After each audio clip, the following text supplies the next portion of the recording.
Hello, friend. I'll keep your name private because I'm going to mention a little bit about the subject that you wrote to me about, that we talked about. The broken Japanese dream in your own situation with your brother-in-law. The first thought that went through my mind, that would have been a tricky situation for me as well. First thought that came through my mind, though, when I was thinking about that was some videos I've been watching by oh, good Lord, what's his name now? Hold on, gotta look it up. You'd think I'd know. I was watching several of them. Just a second. Sam Harris. You may be familiar with his name. One of the four horsemen of the new atheist movement, so to speak. Fascinating speaker, fascinating thinker. He's someone that I've just turned on to this week.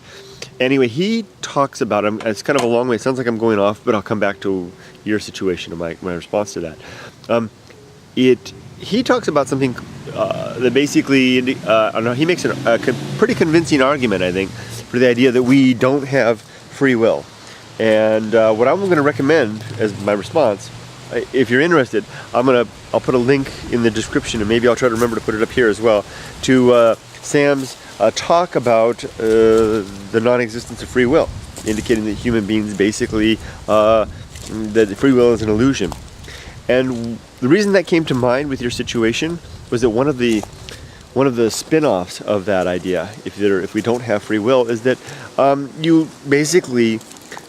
you see people differently. You see their actions and their motivation for what they do in a different light. Instead of seeing your brother-in-law as choosing necessarily to be malicious or to try to get under your skin or to be intrusive in your life, in your family life, and insensitive to your boundaries, you see him as basically almost an actor in the stream of consequences and events that led up to that moment in his life.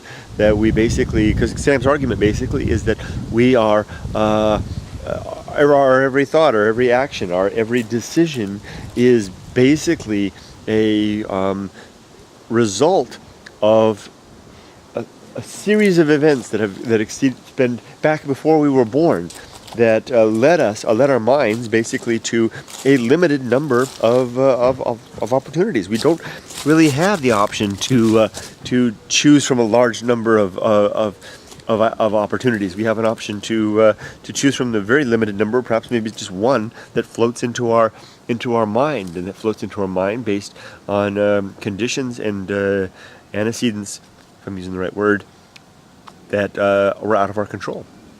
Our parents, who our parents were, how we were raised, the accident of genetics, the biochemistry that led to our brains being what they are. All of that stuff is outside of our control and contributed, basically creates the circumstance in which our decisions and even our opportunities, our options are made. I recommend taking a look at it. I don't argue the case as well as Sam, obviously, but if you look at it, you might find it interesting. And if it strikes you the way I do, the way it did with me, I find myself being less upset at people.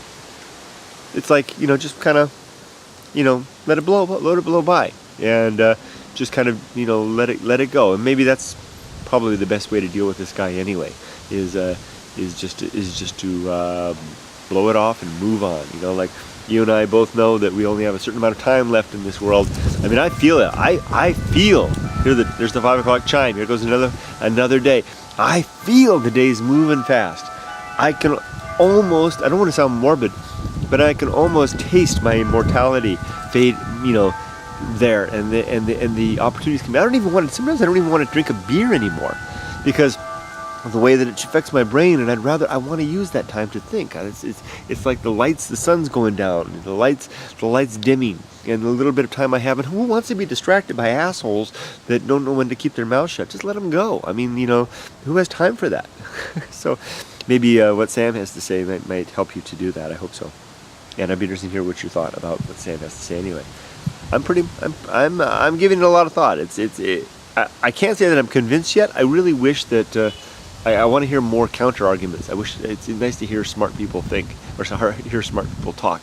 I'd like to hear more counter arguments to that. But in the meantime, I'm going to look into it. thank you, my friend. It's always a pleasure to hear from you, and I hope that things work out well with the situation with your brother-in-law. Don't get in a fight.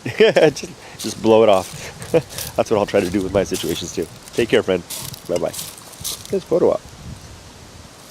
You can take a photo with just by pushing the button there. So sometimes I do that for the thumbnails on the Software channel. It's getting to be a habit. See you later, buddy. Bye-bye.